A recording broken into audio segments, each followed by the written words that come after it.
a choice right now, between fear and love. It's just a ride. Out of the dark night of ignorance and into the shining light of truth. Expanding reality. A population of citizens capable of critical thinking. We don't see things as they are, we see them as we are. There's a level of reality where everything dissolves into an ocean of energy. We empower our experience by insisting on our authenticity. That's very profound. Very. Expanding reality. Welcome to Expanding Reality. I am your host, Brandon Thomas. On this incredibly awesome episode, Lesley Hopkins joins us to talk about clean, pure life, the realities of the sovereignty journey, as well as the false matrix complexities. Guys, this episode is fantastic. Make sure you also sign up to support your favorite show down there in the link to get access to not only all the hangouts, but also the afterthoughts. And in this afterthought for this episode, talk about the realities of getting off grid, some heavy stuff going on with the Gwen Tower mental power ninjas going on, as well as the Anunnaki and past lives. Guys, we go deep. Absolutely sign up in the link below to not only, again, support your favorite show, but get access to that amazing conversation. Also, check out the bonus book linked down in the show description. All the ways, of course, to find our guest, Lesley, will be down there. This one also from the heart. This one's for Coco. You are the greatest of all time in our hearts. But for now, without any further ado, Lesley Hopkins. I'm like... Lesley Hopkins, welcome to this thing that we do here called Expanding Reality. It is so nice to sit down with you. How are you? I'm doing great. Thanks, Brandon. Thanks for having me on. Absolutely. This is a long time coming. You are, of course, the owner and creator and all things awesome about Clean Pure Life. And that's going to be located down in the show description, guys, as well as her Instagram. And it's located on Amazon as well. So we're going to link all of that good stuff. Again, we don't sell things on the show. I always talk about this, that we are not one that sells things. But what we do is talk about aligned partnerships and things I love. So if I love things and they're out there for offer, that's what I like to talk about. And that's what we're going to do a little bit of today. We're definitely going to talk about your candles, but you have an amazing piece of land out there. Your husband and you have been doing this sovereign journey, which has been wild. And we're going to talk about all of it, as well as you do animal Reiki and using animals as healers. You have some really great and beautiful goats, and you have this Instagram that's, again, linked down below. All the stuff you guys share openly, and it's beautiful. As well, we're going to go into some really cool stuff with Anunnaki and all things. You have a beautiful opinion about this that we have got to represent here and talk about. We're going to do all of that and more in the afterthought. But for now, Lesley, if you do not mind, tell our audience in your own words a little bit about yourself. Yeah, so I'm just a fellow traveler here. I'm an experiencer of life, just trying to figure this thing out. I feel like I've been shot out the back of the matrix. And now what, right? Now what? So we've all talked about this awakening and now what? But I'm actually a fan of Expanding Reality as well. I want to give you mad props. I started listening to your podcast about a year and a half when we bought the land, and we're doing a ton of construction. And, I had been off of TV for, I guess it was 2 years prior to that. And so didn't really let anything in terms of any like external media sources, news sources, just anything. I did a complete purge. So your show was one of the first that when I wanted to start getting some more outside stimulation, I actually found you from Human Vibration. Shout out. Yeah. Love her. And Realized Radio. And I needed more of what she was on. And she had put a list of podcasts that she had been on, and yours was one of them. And the first episode I heard, I was hooked. So I started binging your shit. Anytime I was doing construction, anytime I had to drive anywhere, I was like, yeah, let's go. Let's put on Expanding Reality. And I just want to say, I know you and I have formed a friendship for a little while now here, but I never told you how much I love your intro. So I want you to know that it is impeccable. It's not lost on me. every line that you put in there, every cut, the way that you put it together, like it's beautiful. It's never one that I fast forward through. I'm so down for your intro. And yeah, so I'm just honored to be here with you. I never thought a year and a half ago when I was listening to your podcast, sweating my ass off here in Florida, trying to build something that I would be sitting here with you today. So I just want to thank you for having me on, and I'm excited for our conversation.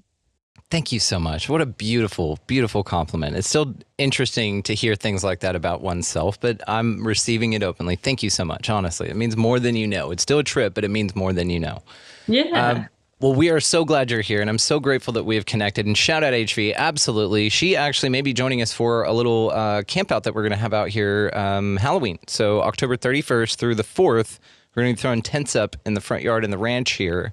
We're going to go to a couple of state parks and stuff as well. So if you guys are interested, email expandingrealitypodcast.com. Get those in, when you're interested. Come on, let's do it. Halloween, it's going to be fun. You guys coming out? Let's do it. Costumes. Yeah, let's see. Let's have a costume contest. Absolutely. Yeah, just write us in, guys, and definitely come out. But she's probably going to come out. She lives right there in Dallas. We talked about it. So shout out HV all around. But thank you so much, honestly, for the sweet, sweet words.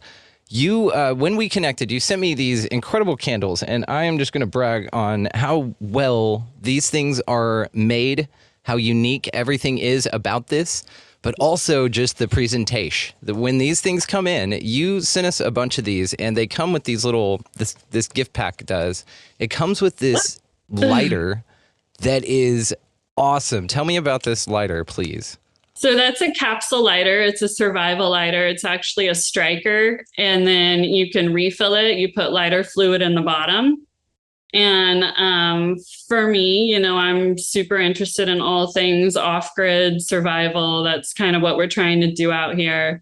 And I figured, survival lighter, that's the kind of gift that I want with my candles. So yeah, but in a super cool bag, and everything's just done so well. And of course they come empty because you can't ship it with fluid in it, but we have one of these on our key ring and absolutely love it. But everything about what you're doing, even down to the wick cutting and little boards and stuff like this that you offer and that you send out, everything is just done with such care.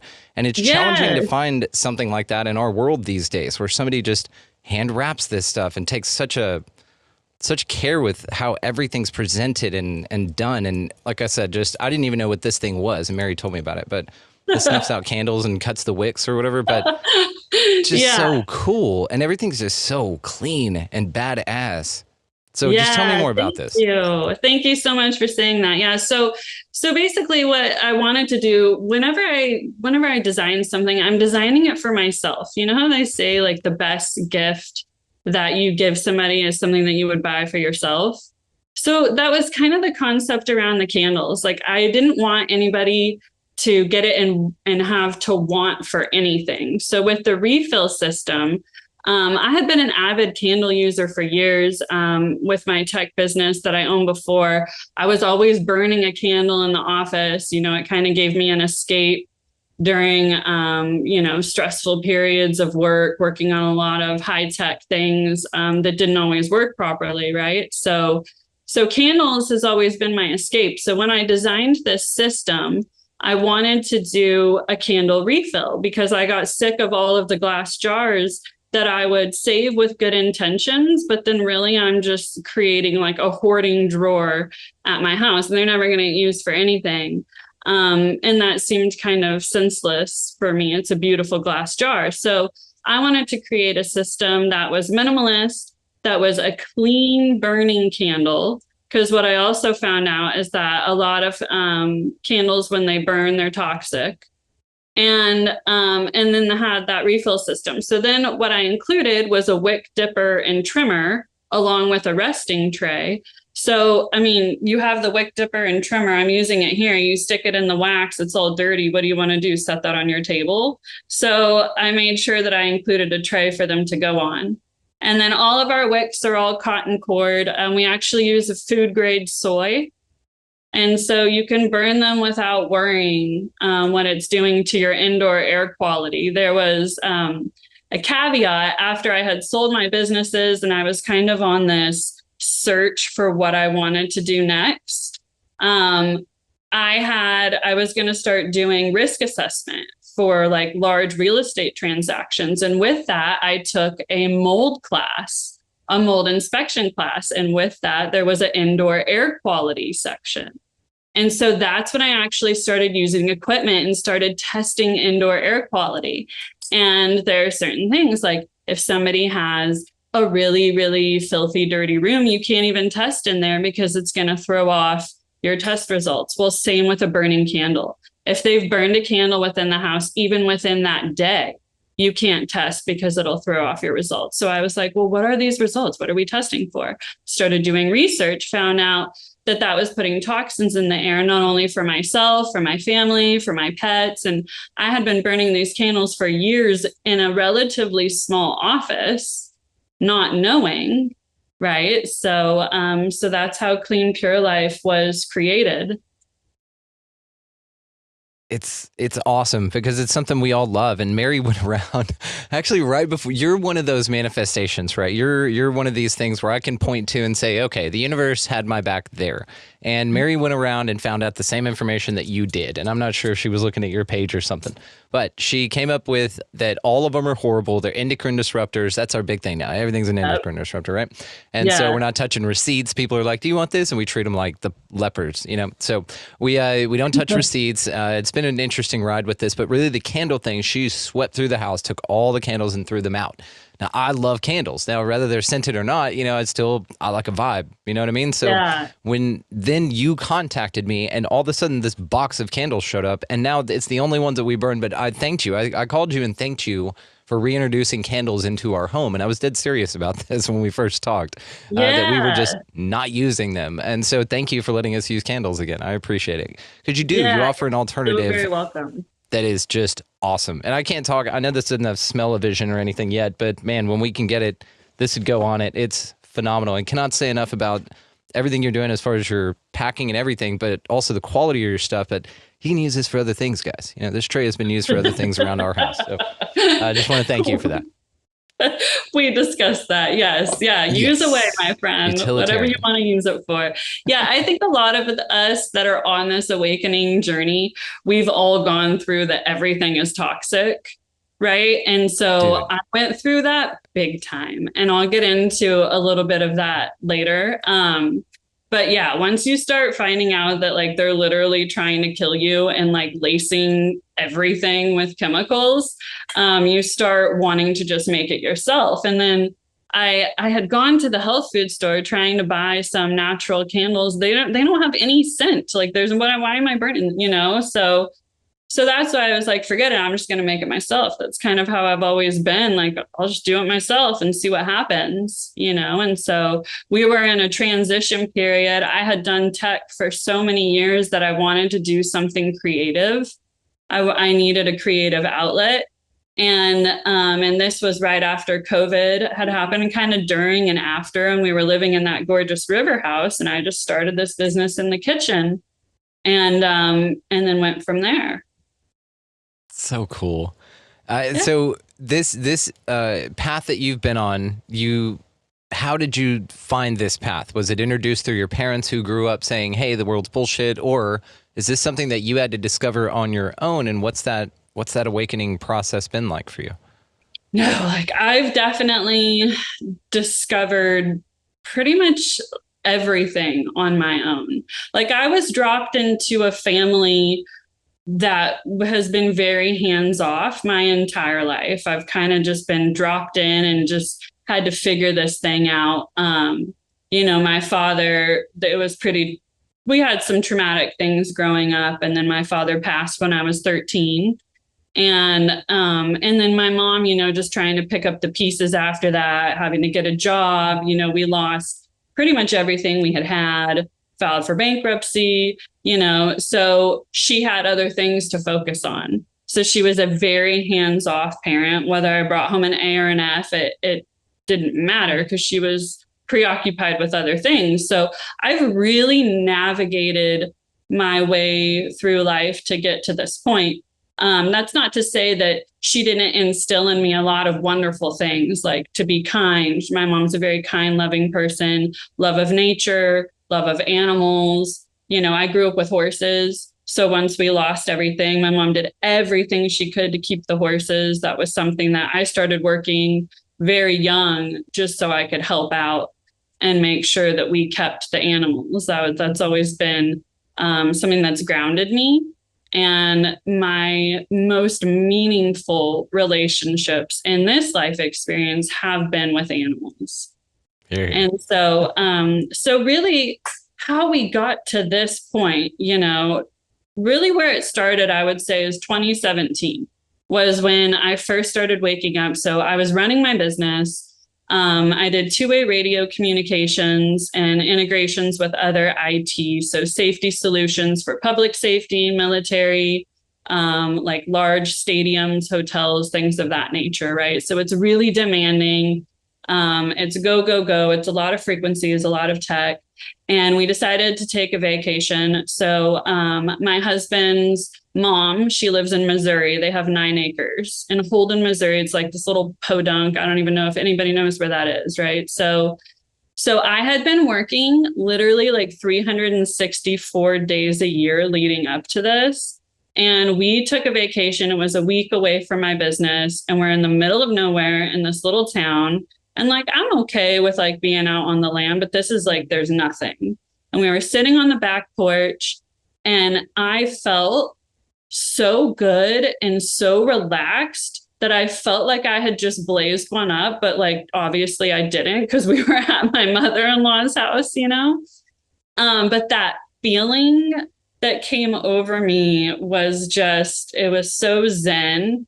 And I guess that's, when they say Irie, like, I guess that really was the definition of Irie and bringing me closer to the creator. And so that really prompted it. And I came back from that trip, and I was like, I got to start my exit strategy. So I started packaging up my business, getting it ready to sell. And I ended up selling my business in the end of 2018. And then we packed up everything. We sold the house. We did really well because the market had changed. And Mark and I just took off. They bought all of our belongings, the people that bought our home. So we had nothing. We just had us and the dogs, and the stepkids were grown. So they were already out of the house. And Alyssa was going to San Diego State. And Mark and I just took off. We didn't have a house. We didn't even have a destination. We didn't have a state. We didn't know where we were going. We just knew that we needed to go. And now was the time to do something.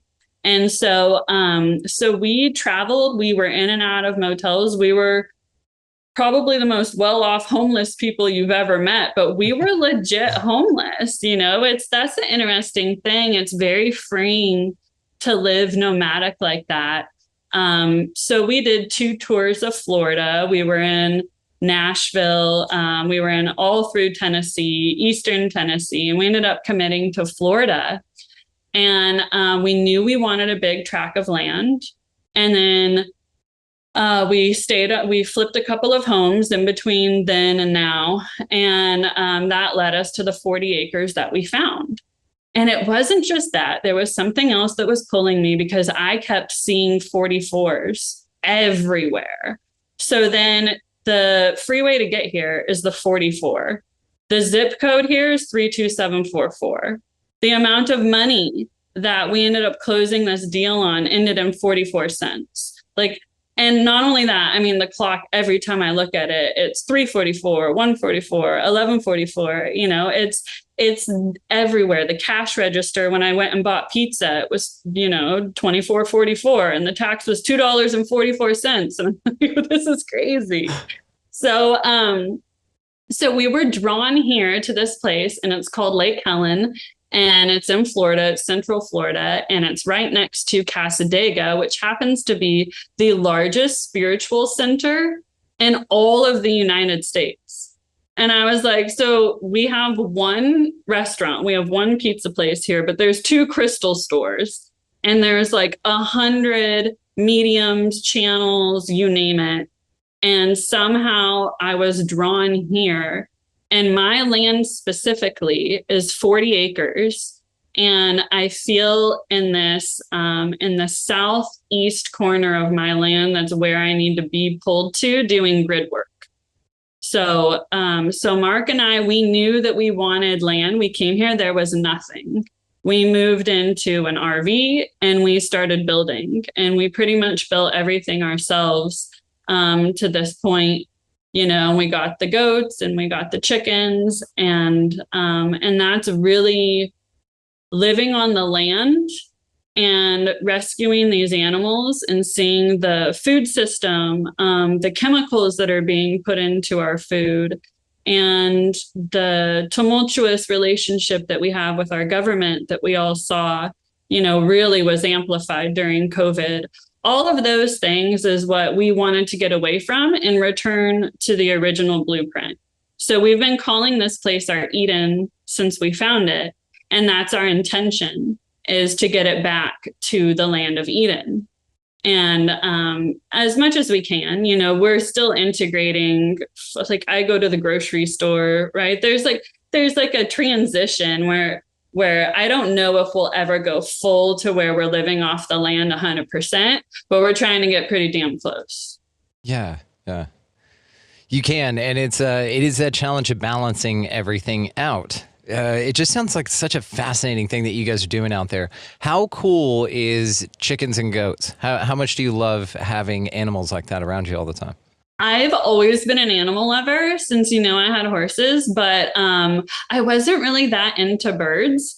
And Mark wanted the chickens. I'm vegan, but he still wanted to eat eggs, but he definitely didn't want to eat store-bought eggs, not only because of how those chickens are treated, but because of the vaccines and the hormones and everything that goes into them.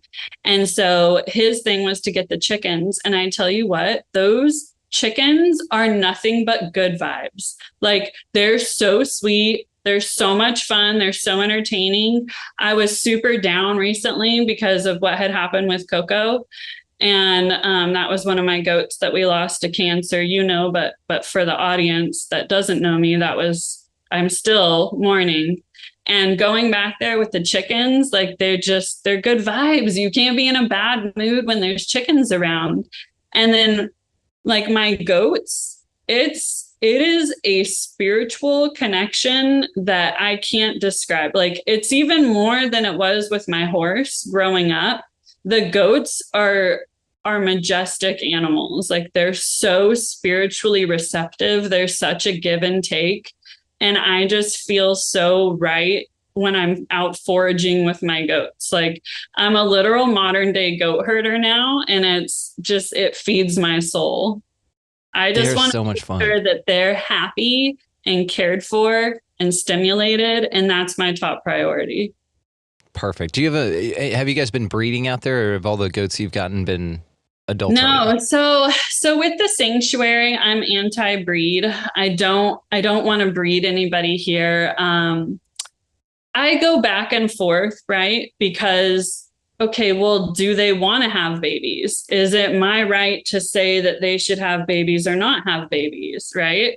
So it's one of those things, but you also don't want like a bunch of unplanned pregnancies. And I try to do things as natural here as I possibly can, which means I let them out. So I let them out to roam on the 40 acres. And if I was going to be having them breeding, I would have to keep the bucks separate from the does. And it would be a little bit different than my end vision of it. Now, what I am pro is keeping the families together.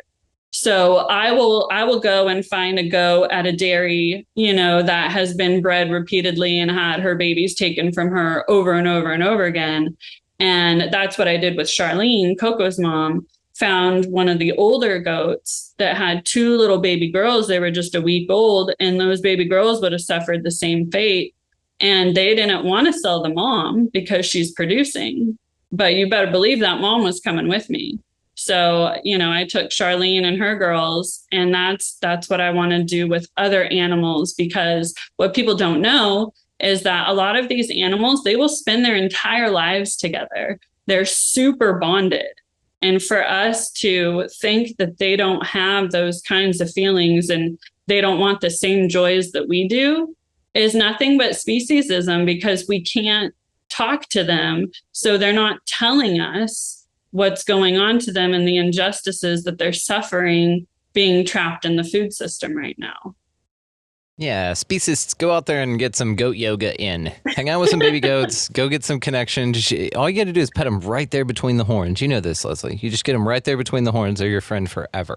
No, they love that. They're love incredible. I mean, and so much fun. And I love the way that you have it going. It's sort of a Jurassic Park thing. You know, all of them are female, so there's no unauthorized breeding and all of that. It's very interesting.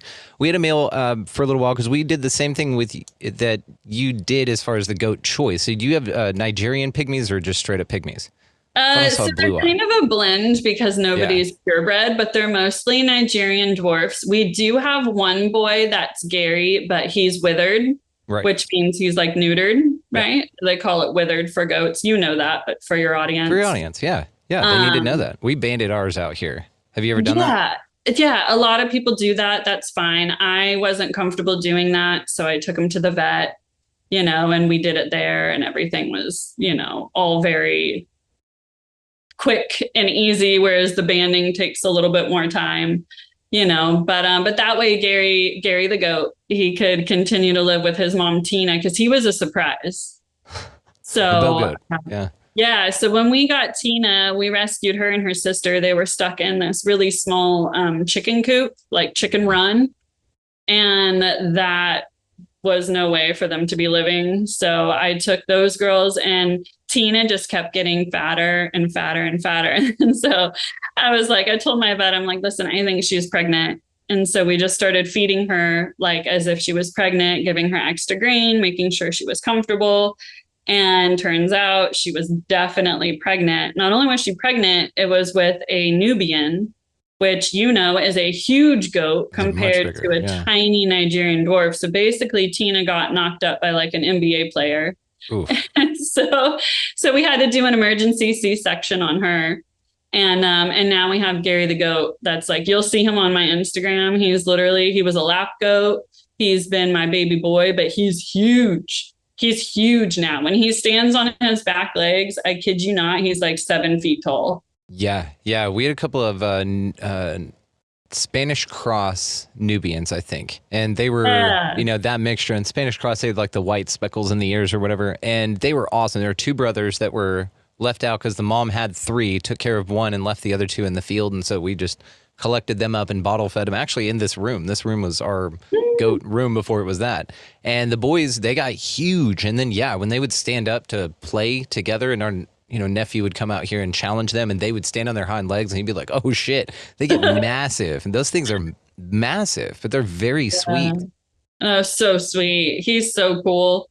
He's just, there's on my Insta, there's a video of him and my husband. We're all driving around in the truck together.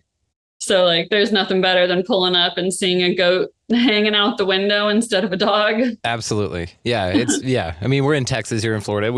That's not as rare here, but it's definitely different. I love it. Anything goes here in Florida. That's for sure. Anything fucking goes. So speaking of anything goes, it sounds like your government's screwing us around just as much as the Texas or the federal or anything else. So you and your husband have been walking this amazing journey, not only together with your relationship and the land and relationships with animals and cultivating that, but also with your sovereignty, with your freedom. And you've been looking forward to actually experiencing that. And one day you two sat down and had a conversation about it, and it started. So how's it going? Right.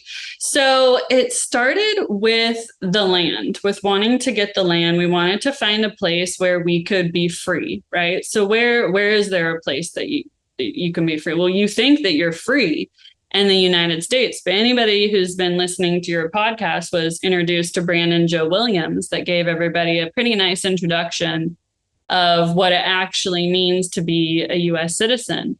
So I had been doing a ton of research, and it was mostly on greenbelt laws and farming and agriculture. And that's the path that we chose because that's what we wanted to do, right? We wanted to farm the land, sell some plants. We have just over 20 acres of pond here. Basically, it's like a huge lake, right? So we do aquatics. And that was the path that I was heading on. And then we kept getting jacked with the tax assessors. And so that then prompted me to start going, okay, well, we're not actually free, right? Because you think, oh, you buy this big piece of land, you start growing your own food, you get your own solar power. You're trying to be off the grid as much as possible. But the fact of the matter is that they still have you because they charge you property tax. And basically what that means for somebody who has sold their businesses and doesn't want to work anymore for their fiat money, that if I don't pay them their taxes, they will take my property. So that means that's not truly free. What that is that's indentured servitude. And that fired me up. Went through a whole, emotional cycle with that, with understanding that everything that we had taught, being told that we're free, isn't really true. So then we started on this sovereign path, and we did Brandon Joe Williams' course, his One Stupid Fuck course, which I credit him. He gives a ton of good knowledge, and he's one of the few that openly says it's a theory. It's a theory right now because there's no case law around it. It's a theory. So I applaud him for putting his journey out there. But he's not so much focused on land patents. He does a little bit of the land patents. So I had branched outward and I watched every single video that Christopher Hauser has. There's Ron Gibson. He specializes in land patents. I read his book. We actually talked to him on the phone. I traced the land patent for my land. And then there was one other person. There was a book I read. It was A Manual for Freedom, The Peaceful Southern's Path. And that was by Morgan Joseph Langan. And I read his book. And he more focused on the trust law aspect of it. And then I also learned about the state assemblies, and I attended a state assembly meeting. So this is 1.5 years of research, okay? And let me just sum all of that up and give you the Cliff Notes right now, because I want to save some people some trouble. Not that I would have taken back any of that time, but the fact of the matter is that out of all of those people that I read, anybody who had an address that I could search, I did. So you can go on to anybody, to the county tax assessor's website in anybody's county, and you can search their address and you can look up their tax bill and see if they're paying taxes or not. So what I found is that a lot of these people that were preaching definitively that if you do X, Y, Z, that then you're truly free, right? Because the property tax is the last stronghold that they have on Mark and I. Other than that, we could be completely out of the system. But and if it were going to something that I'm not like a tax evader, right? If it were going to something that I cared about and it was actually serving me like a legit membership, have no issues paying for it. But if I don't agree with it, there should be an opt-out so I can employ private enterprise where I want to fit those needs that they're not meeting. So I just need to make sure that I put that out there first. And so what I found is that these people, you have to use a ton of discernment in this space, because there's a lot of people hopping on here saying, do this, this, and this, get your passport, become a state national, and then there's like sovereign citizen. That's not even a thing. Like sovereign and citizen don't even go together. Like it's you're free, but you're a servant. It doesn't work. Oxymoronic. Yeah. Oxymoronic, please. Yes. Thank you. So going through all of it, what I have found and what we're really focused on right now is that there's a reason that religion is separate. So there's a separation of church and state. And if you truly want off of the system, out of the matrix, off of the fiat dollar, all of that, that is a religion. How do you define a religion? How do you define a church, right? How do you tell people what they want to believe in? Well, we believe that we want to return to what we think is the original blueprint and what the creator intended us to do here, not this false matrix overlay that we've all found ourselves stuck in because that's what we grew up in, right? Because that cloud was casted so heavily over our generation. You know, you're 2 months older than me, so we're the same, grew up with the same perspectives, the same marketing, the same brands. And basically our culture is defined by the marketing that's being pumped out because that's the inputs that we're receiving all of the time. And so, so what had happened for Mark and I leading up to the sovereign path is that we exited everything else that we could. We went on the heal yourself diet. We got off of all chemicals. For 90 days, we did pure heal yourself diet. The only thing that we didn't do was the enema bags because that was a little invasive for me. But I will say that if I had like stage 4 cancer or something, I would do the enema bag, no problem. I'd be like, Mark, let's get after it, right? but that heal yourself diet, and then addition to that was getting myself off of all media, purging myself from the news. I've been watching the news nonstop, right? Because that was leading up to the 2020 election, and then we had COVID, and everybody was glued.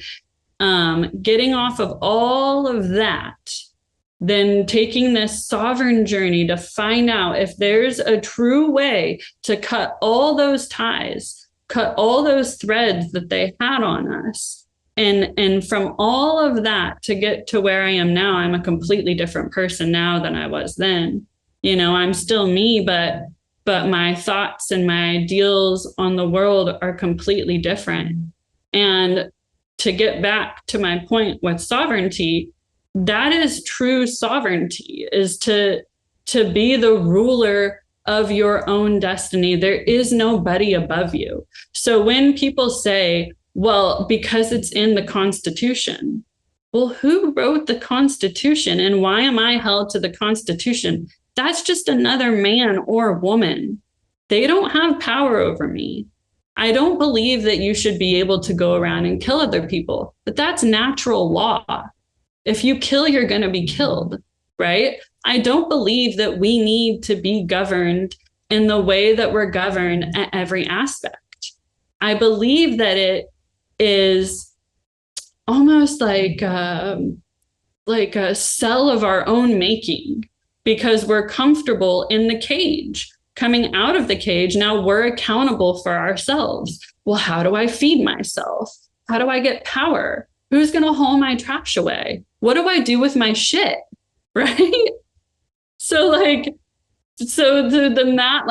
jump right back in to the matrix. And I'm telling you, it's not lost on me. There have been times in the RV, and I was telling you, when it's late and I'm done and I've been working out in the Florida heat, I'm disgusting, and I just want to come in and take a shower.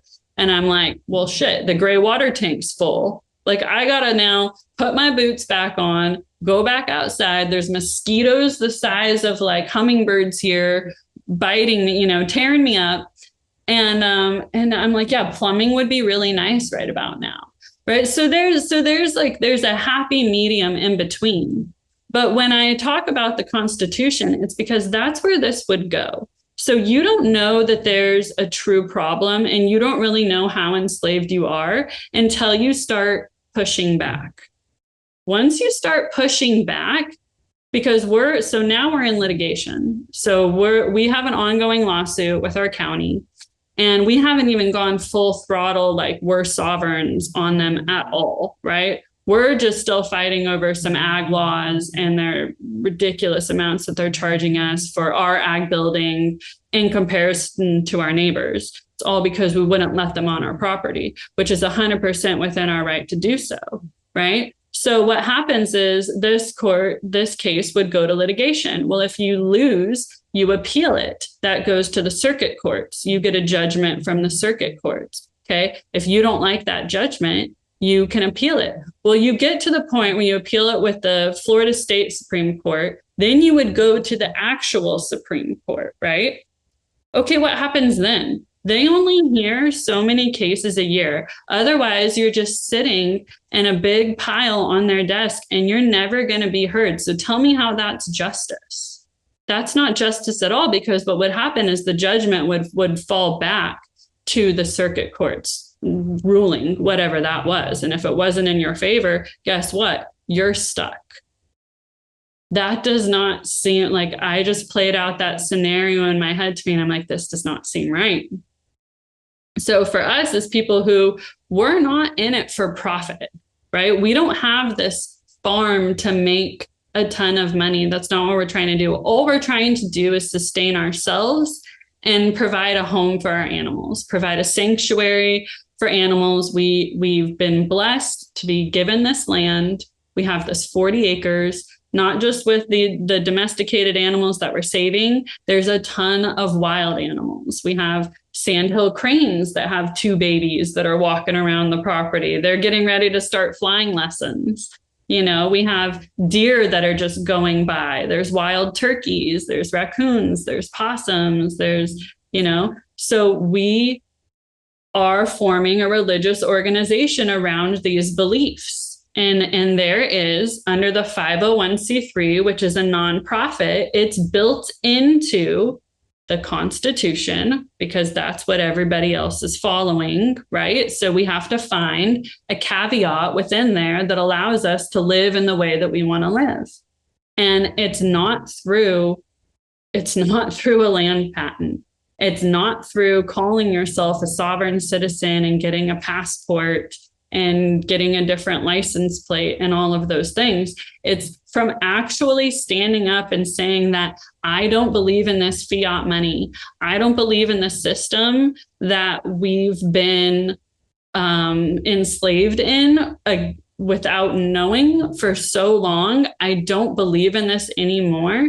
And I want to live in a way where I'm not profiting, you know. Profit in itself has never meant to me what it means to other people. Profit is just a resource that then can go into the next project that I want to do, right? So there are different ways to look at it. And that's truly the only way I found. So under the 501c3, there's something called a 508c1a. Within that 508c1a, that's for religious church organizations, that basically states that you have all of the rights that you have as a 501c3, but you don't have to file any paperwork to say that you're a 501c3. So that is the one clause that's in there. And that's why when you hear people talk about trusts and private trusts, it falls under that 508c1a, because that is a bond that they cannot break. That's a contract that they don't have anything to do with. A lot of these other contracts that we're in, somehow we've contracted with the United States in just about every single one of them unknowingly, as some random third party that's just hanging out and going, oh, by the way, I want a cut of everything you do. And if you don't, we're going to take your shit by force. And like, that's what it is. And I don't know. Mafia's way of going about it. It is. It is. And I just can't sugarcoat it, because that's what I have uncovered. And along the whole way, mind you, I'm an eternal optimist. I'm like, give people the benefit of the doubt throughout. Well, maybe they didn't know, right? How did they not know these tax codes?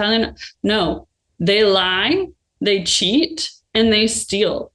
And that's what's going on. And somebody who's a good-hearted person, who's always been a good little taxpayer, a good little rule follower, right? To find out that like the whole thing's a sham really changes your perspective on it. And it kind of gives me like a big pair that I didn't necessarily have before. That, and the fact that my husband is like, you know, ready to throw down for his, like, you know, Mel Gibson style, like, you know, freedom, like he's going full throttle. So that helps me as well. Whereas I'm like, can't we just like meditate all day, and can't everybody just understand what's going on in everybody's heads, and we just have a different world? It's a mix between you and Mark's. It's a combination of the two. There's a balance point in there somewhere, because too much meditation leads to no action. Too much action leads to an imbalance of grace, and you need a little whimsy and delusional fun here. And you know, this balance is what it's all about. And so it's beautiful that you and your partner have this alchemy going. You're both, you know, archetypes for those examples, which is beautiful, because now it's about combining those forces.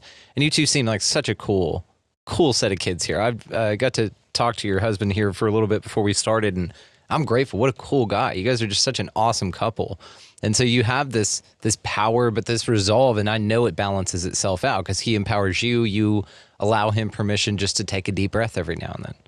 Mm-hmm. Yeah, that's very insightful. I love that you see that in him, and the combination between the two of us. It's got to happen that way. It's got to happen that way. Married and I's relationship's the same. You know, I'm the kite, she's the string kind of thing, but sometimes she's the kite, I'm the string, and that's great. You know, we know, you know, but it's never the both where it's a sacrifice to anything going on, right? Where if we're both kites, we're both supposed to be kites right now, you know, kind of a thing. But it's a real balance thing. But of course, as well, you both have the same aligned goal. So, you know, working with it in that way is unstoppable, really. No, I'm so grateful. There's no way that I could be with somebody who's completely asleep, that I couldn't even talk to. Like, we don't agree on everything 100%, but the important things we do, you know, and to be on this journey, embarking on things that really nobody else has done, because there's no proof. There's no case law. So we kept searching, and there's all these people out there on the internet, all these courses, and they say that if you do this, this, and this, that you'll be fine.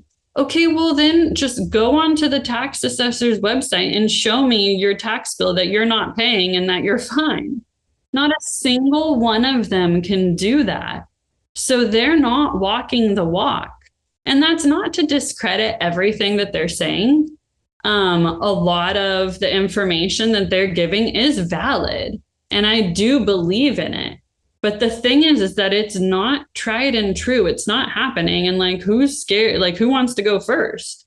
Right? We have a lot to lose. So you're putting yourselves out there, and we're calling the bluff. We're calling the bluff on the matrix, and we're just going to wait and see what happens. And if we can figure this out, then and only then would I feel comfortable coming forward and sharing it with the world. And believe me, if we actually do crack this code, I'm putting my stuff out there for everybody to see. Like, you'll be able to go on to the tax assessor website. You'll see that I'm either there and not paying my bill, or not there at all, which is the key, right?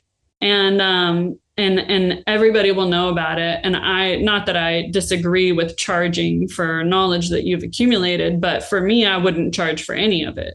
You know, that's just something that I feel like the more people know, the closer we're on our pathway to the original blueprint.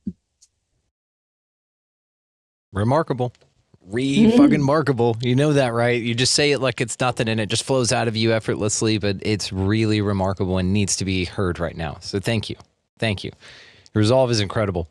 All right, so you and I had a conversation a couple of weeks ago, I think, here, darling, and it was just awesome. You and I, you know, we chat every now and then. I absolutely consider you family. So we, you know, have been experiencing some similar challenges, spiritually, physically, emotionally, all of these things in our outward lives that, again, like you just described, are big. You know, they're big ones. And along with those come some really challenging times with this. And I asked you the question, and so I want to ask you it here and see if you still had the same answer, that are you happier now than if you were to have just stayed in the matrix, if you would have just kept doing what you were doing, go along to get along kind of a thing, and rode this thing out with a little ignorance, as I will say. But I will ask you again, are you happy that you're awake? Yeah. So, you know, what's crazy is after we talked, that was maybe, I don't know, 2 weeks ago, that question has been on repeat in my mind ever since. Because like, you caught me off guard with it when you asked me, because we had covered a lot of ground in that conversation. There's just like, we're on such a similar path. It's so nice to talk to you. But But yes, I think I am happier now. And here's why, because I wasn't happy before. The fact of the matter is, I started peeling away the layers and opening the closed doors because I wasn't happy to begin with. I always knew that it was a facade, right? Like when you go to Vegas and you're walking in the hotel and like you see they have this facade of like a little village or something, but it's just completely fake. That's how I felt growing up. And I don't know if it's because of some of the hard stuff that we went through as a family or what, but I really feel like I had come from another place, and it took me a long time to try to calibrate to the vibration of what's going on, because I'm picking up two vibrations. There's not just one. So when we talk, so I come from radio and frequency, right? And when we talk about interference, I've listened on a spectrum analyzer to different interference that we're picking up. And I know you had a really cool white noise thing on recently on your podcast, but that interests me.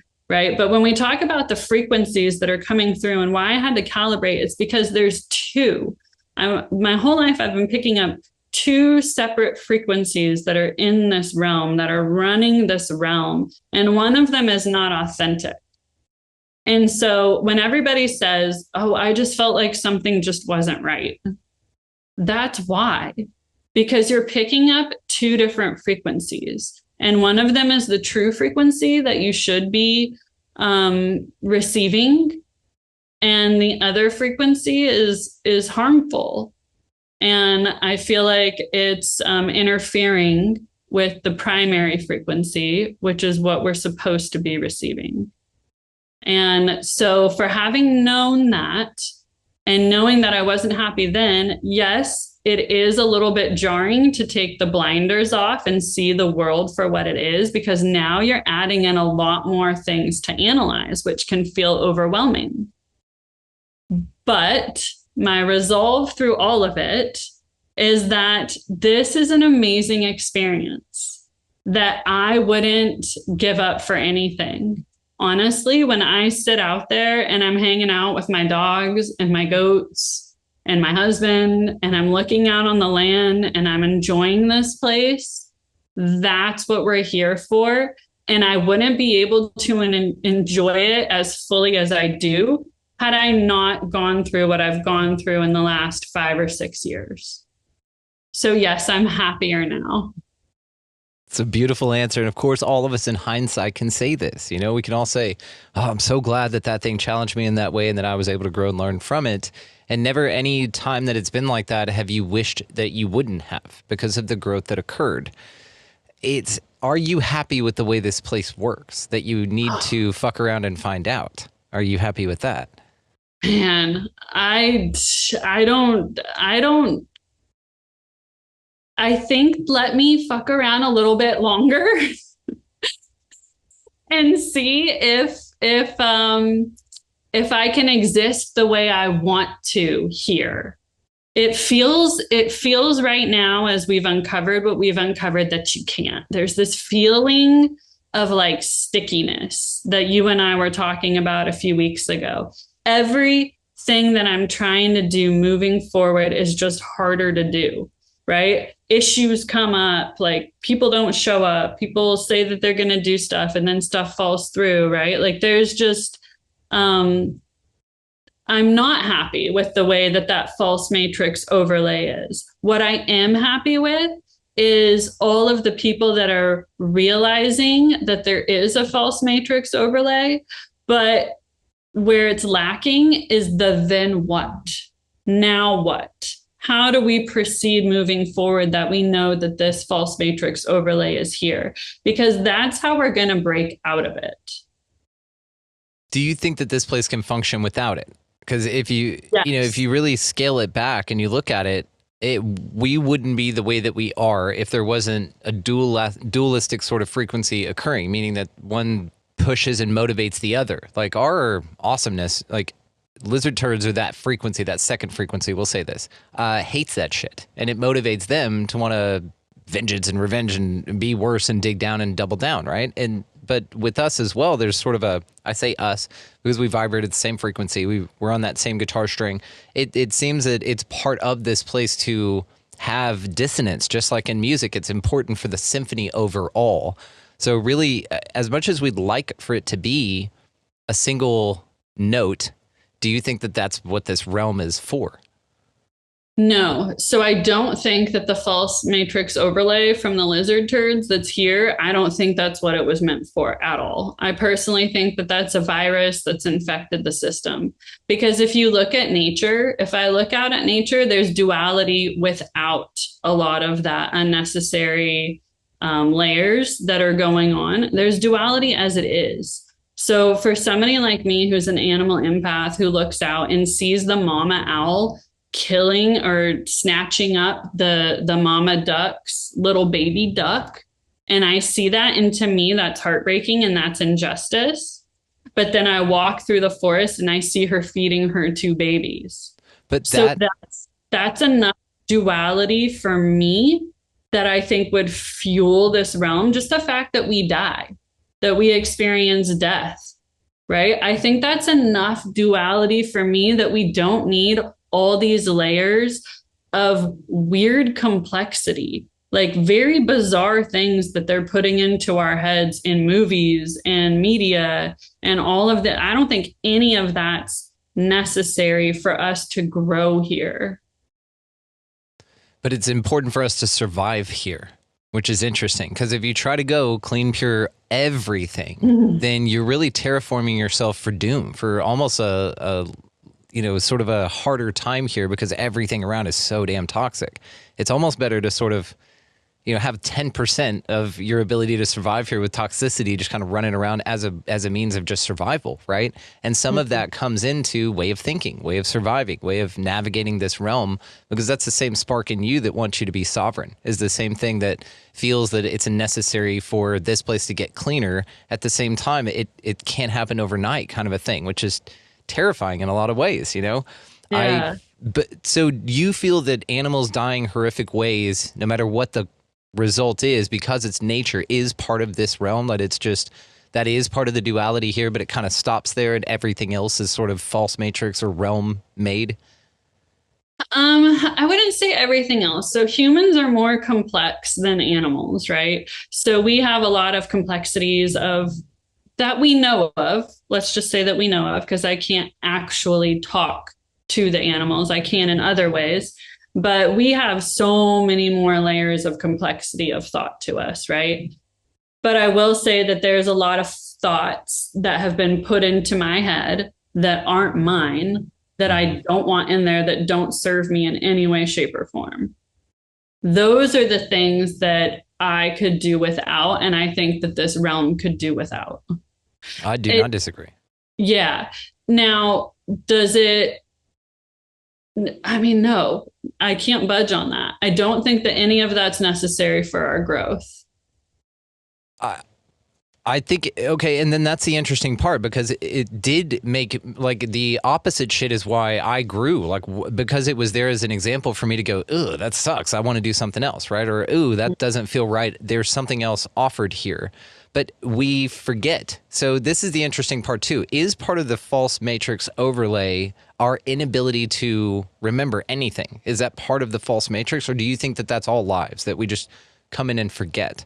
Because it sort of seems like if it is a false matrix overlay, then it was here on purpose, or that somebody's doing something they shouldn't, right? Because the word false makes me think that it's more of the demiurge idea, more of this virus, like you said. You nailed it with that. But is that, and then forgetting, all part of this? Or do we come in knowing it's that and to stop it, kind of a thing? Because I've heard about this as well. Like, we're here to stop the matrix and to raise it into 5D and all that stuff. But I wouldn't have known that's why I'm here if the shit that I was opposite to or not in resonant harmony with, so I went the other way of, didn't exist here. You know what I mean? Yeah, no, I definitely see your point. And I think there's a lot of validity to that. I do see your perspective, and so Mark and I talk about this a lot. Like, why don't we remember anything from before we came here? Like, that's frustrating. It is frustrating. Yeah. And then the other thing that I talk about is if I could create the perfect realm, what would I take from here and what would I leave? You know? So I think that we're dropped into here not knowing anything, because what better way to learn than to come in with a complete blank slate, right? It seems frustrating. I would love to remember some of my past lives, and in fact, I think I do. But that's a whole nother conversation. But yeah, I think that, so imagine us, right? We're all floating around in heaven on the clouds, right? And it's only good. There's no bad. To me right now, that sounds wonderful, because I've been going through a hard time with the loss of one of my best friends and just some other stuff that can be frustrating when you're trying to progress. But if I was up there, I would probably be thinking it's a little bit boring and I want to go experience some stuff. Well, and it might be a test too, because you got to drop, if I were going to drop somebody in and I wanted to really judge their true essence, I would drop them in without them knowing anything.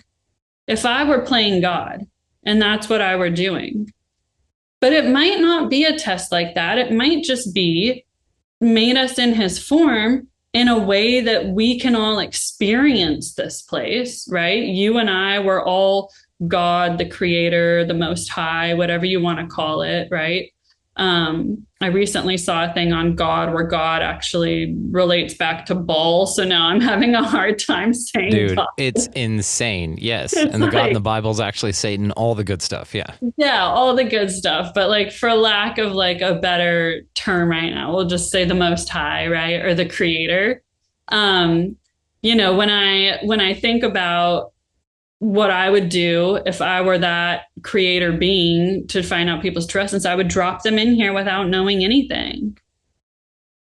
So yeah, back to your question. I'm not sure if I answered it. No, you nailed it. So do you think that this is more of a test, like that because this can also go in a few different directions because of the memory wipe thing. If because it's when we start talking about that it's a school and that you're here to learn and all that kind of stuff. Well, I feel, school is kind of built on incremental knowledge, right? Like you learn this thing and then that builds on top and that builds on top, rather than just here you go, you little shit, whatever. And then we have all this ability to interpret ourselves and sort of self-reflection and all of that, but nobody's given the correct answer, like no one. And so it's just this mind fuck the whole time. And who knows if we are just supposed to be on a ride, or who knows if we're like God's in training. And to what you said, what would I change, right? If I could create a realm, what would I change? What would I leave without? That's sort of this feeling that I've kind of carried through all of this, especially in the hardest times. I'm like, no, you're here as sort of a hacker of the matrix. You're here to hop in here, figure out what's wrong with it, and then report back. Like, cancer's got to go. The childhood shit's got to go. Like all this stuff, like get it at fleas, got to go. Like all these fucking get it out of here's 1-star review type things. But then also is it my job to just then constantly pick out things that are wrong? Because I don't want that fucking life. Am I just to walk around and critique everything?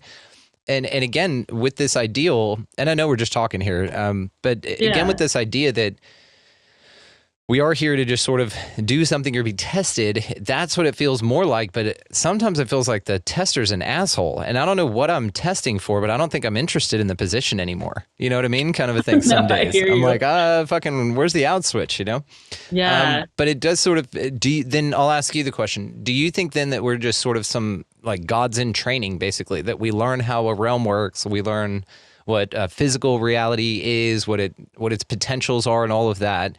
And then our job is to then go to a realm from scratch and think we can do better. And maybe we just kind of experience each other's, right? So I'm in your realm or you're in my realm, and I apologize for it in advance if that's what's going on and I made this thing. But like, do you think that that's what's going on here maybe?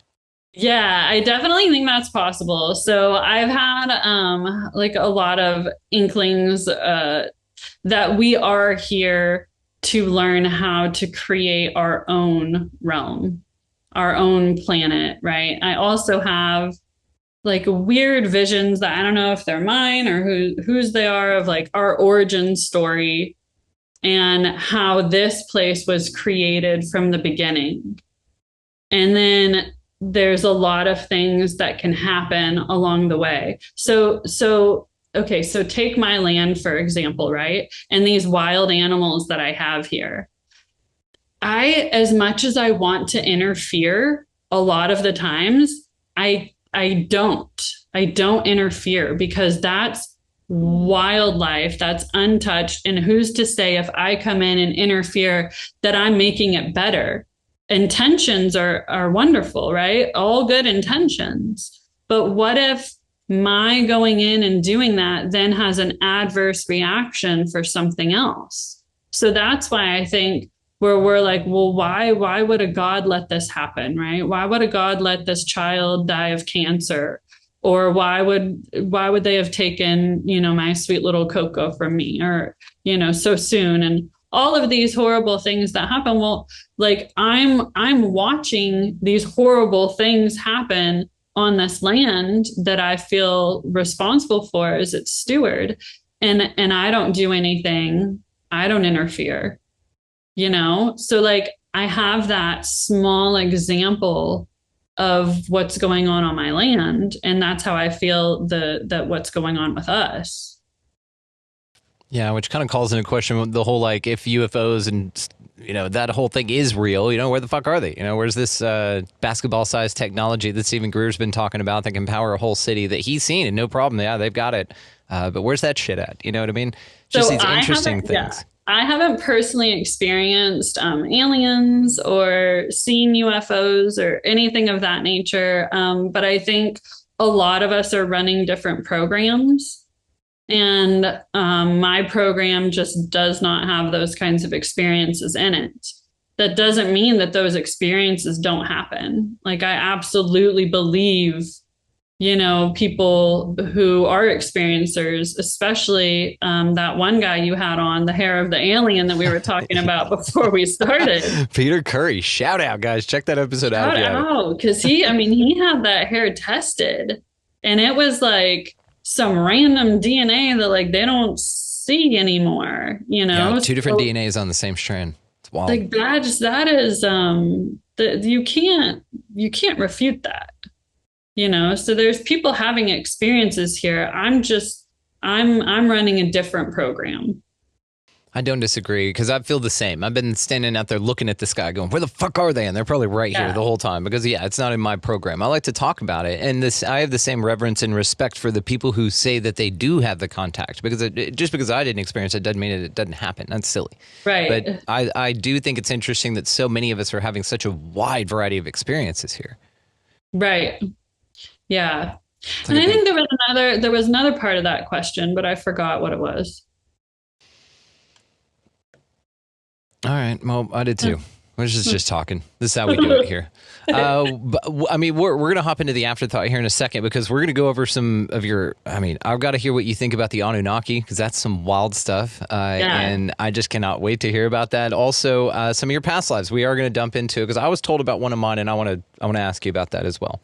Yeah. So, before we let you run here, though, if you don't mind, Heavy World, you're an inspiration. This whole thing has been so motivating and incredibly empowering. So we know that you're happy, but if you don't mind, just let us know what keeps you moving each day. Your feet continue to hit the ground.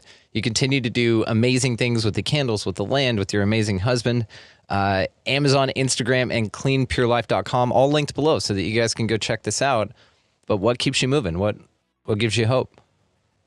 Yeah, so honestly, I look forward every morning to waking up and just going and taking care of the animals, because that's where I find my most peace is with the animals, with the earth, with the land. I feel like we've been given a gift. Sometimes it feels like the deck is stacked against us. There's so many hard things that we have to get through. This is a very hard realm. I'm not... Like, I know people like to share successes and things like that, but the reality of it is that anybody that has any success has also experienced a huge amount of hardships. I'm no stranger to that. But I think that we only get one chance in this life to be us. You're only going to be Brandon once, right? Even if we have multiple lives, you're never going to be you again. So that's why I just want to live the shit out of the one life that I have and meet cool people like you and just cherish the things that truly make me happy and make me feel most at peace.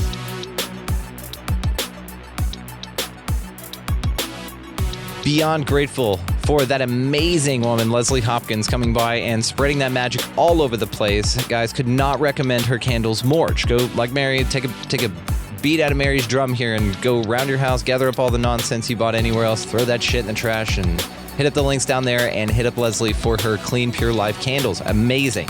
Also, her Instagram and Amazon are going to be located down there as well for ease. Now, in this afterthought, which you can join us for in the link down there, that support your favorite show. You get all the after stuff, the hangouts, everything like that. But in this particular one, we talk about getting off-grid. Again, more of the mental ninja shit from the Gwen Towers, as well as Anunnakis and past lives. She's got a phenomenal insight on this, and I absolutely am grateful to share it. So check the link down there, guys. Support your favorite fucking show over here, mate. And let's get it going, right? So wanted to also just take this time to remind everybody this is a heavy fucking realm. Some weird shit's going on in the Matrix, man. A lot of things out there looking for your attention. And the more that you just stay true to your North Star and just keep moving forward for what you would really like to see created here, the more that shit just has no place to go.